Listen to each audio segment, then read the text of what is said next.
حضرت ابو ہریرہ رضی اللہ تعالیٰ عنہ سے روایت ہے، رسول اکرم صلی اللہ علیہ وآلہ وسلم نے فرمایا کہ شیطان آدمی کے سر کے پیچھے رات میں سوتے وقت 3 گرہیں لگا دیتا ہے، اور ہر گرہ پر یہ فسوں پھونک دیتا ہے کہ سو جا، ابھی رات بہت باقی ہے۔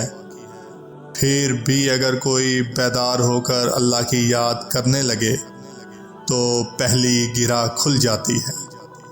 اس کے بعد جب وہ شخص وضو کرتا ہے تو دوسری گرہ بھی کھل جاتی ہے، اور پھر اگر نماز فرض یا نفل پڑھے تو تیسری گرہ بھی کھل جاتی ہے۔ اس طرح صبح کے وقت آدمی چاقو چوبند خوش مزاج رہتا ہے، ورنہ سارا دن سست اور کاہل رہتا ہے۔